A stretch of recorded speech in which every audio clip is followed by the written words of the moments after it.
But not everyone who had a family member at the factory is so concerned. Graham Butlin is a local policeman who's worked in the Rhydymwyn area for most of his life.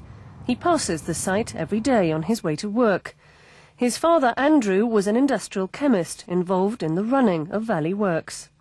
He worked a lot with mustard and any other tear gas, anything else that was sort of chemically made. He was diagnosed, I think, when he was 58, died when he was 60, of this primary cancer of the liver. He was always very, very mindful, if you like, of his own safety. While Graham believes his father's work could have led to his rare liver cancer, he's more unhappy that his father's efforts during the war remain unrecognised. They were part of the war effort, non-recognised, unfortunately. But it was like being on the front line. So that's sad, that nobody wants to bother about them, including any government of the day. The differing opinions in the village about the Valley Works have been brought to a head in recent months, as the government agency which now looks after it, the Department of Food and Rural Affairs, or DEFRA, has promised money to tidy up the site. It was always there, and there was always stories about it, and there was always concern about it and interest in it. There's always been communication between government departments who've owned it to keep progress foremost in their minds, because we've always felt something had to be done about this site, and something properly had to be done about this site. Join us in part 2, when David and Tommy go through the gates for the first time, to see where their fathers worked on Britain's secret chemical weapons programme.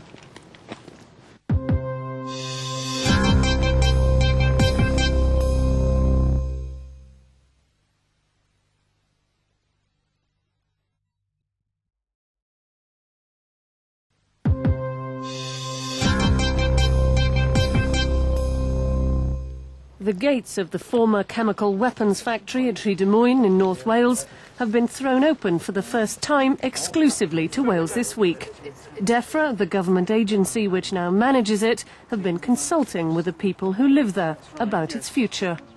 In the long run, we have reached a proposal which the local community are happy with, and I feel now that everyone feels that what they're getting is good.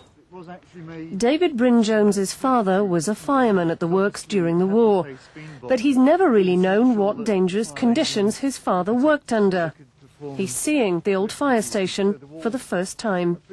And they had steel shutters on them again to protect the appliances. And the hose reel clamps are still on some of the walls. The whole site was served by fire hydrants and steam mains and all sorts of utilities. It's strange to be here, you know, and I'll tell my remaining brother what it was like. He'll be very envious, really. How does it feel to be here, looking at it? A bit strange, really. It's like walking in a graveyard. David's father and many others who worked at the factory died of rare cancers in the 1940s and 50s. It's likely they were caused by their exposure to dangerous chemicals. But now a toxicologist and a radiation expert are asking whether the dangers are still with us today. They've studied the cancer statistics for the area. They were surprised by what they found. Mould really stuck out. It had very high levels of all sorts of cancer. It had a twofold excess of breast cancer in this period, 1974 to 89. It had about 2 and a bit fold excess of brain cancer. Just about every sort of adult cancer that you looked at, they were significantly high. It couldn't have occurred by chance. So there clearly seemed to be something wrong in mould. Mustard gas is a very carcinogenic substance, so if you're looking in an area and there's high levels of cancer later on, it's not impossible that it was caused, if you're looking for a cause, that the mustard gas was the cause. If it was getting into the mould valley, then from then on there would be a lot of genetic damage in the population there, which could show itself as high levels of cancer. Dr. Busby had found that some of the numbers were highest to the northwest of Mould, in the Allen Valley, around the village of Rhydymwyn, where the Valley Works is. Not only were there chemical weapons on the site during the war, but also uranium, which is highly radioactive. This would certainly have caused contamination of the ground, because the process is a very messy one. It uses gaseous diffusion. And so it was also likely that this stuff was getting out. And of course, if it gets out of the plant, it gets into the water course, gets into the water table, it would get into the River Alyn. And so you have a mechanism for radiological contamination, as well as the mustard gas, you know. But if the Alyn Valley wasn't polluted by direct contact with chemicals or radiation, there is another possibility. There was an incinerator working there which was burning organic wastes, including some chlorinated wastes. Under those circumstances, vapours would be available to be inhaled, and also particles. The Alyn Valley does have inversion conditions fairly frequently, and that is where you have a layer of cold air trapping in a layer of warm air. Now, under those circumstances, pollutants that are being produced within the confines of a geographical feature like the valley tend to be contained there at higher concentrations. So if you've got an inefficient incinerator producing dangerous pollutants, and that's then constrained by an inversion layer, you get high dosage. It would be good for me to go to the site and take some radiation measuring equipment from the point of view of seeing whether there's any uranium contamination left behind. As Dr. Busby gets ready to measure any radiation on the site, the tour continues. Tommy, you was talking about... Tommy Barnabas knows little of what his father did at the factory. He only knows that he worked underground. He finally gets to see the tunnels where his father worked. Well, the government chose this site because they were aware of its suitability for the constructions of these tunnels because of the lead mining in the district. So these were purpose-built for the factory. They didn't exist previously for any other purpose.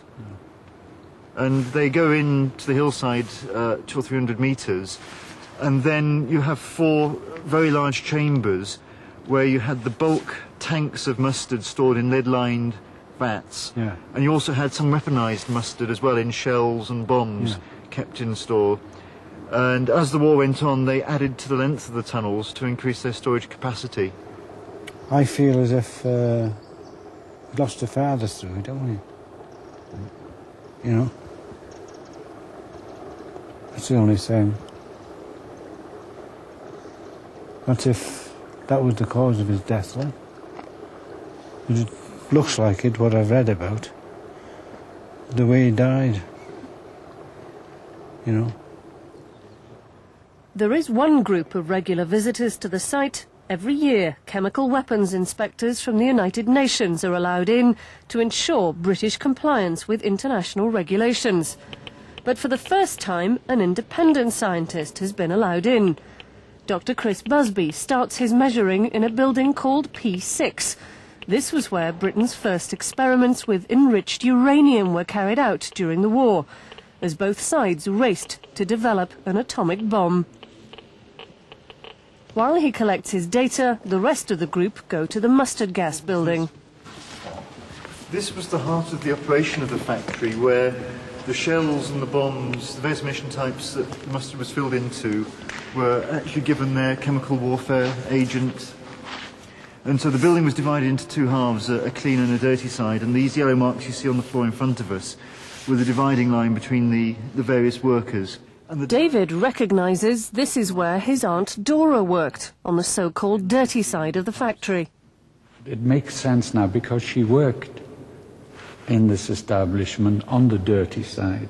She recalled that infrequently, I would say in her case, that she would get up the following morning and get out of bed and find blisters on her hands or on her legs or on her feet. I said, what happened when, and she said, I said, were you sent home or, oh no, a cup of tea, shout. We weren't allowed to leave the building. They were kept inside there until they'd been hosed down, and then they were given a cup of tea, and because there was so much spare space, that they were moved to another room. Meanwhile,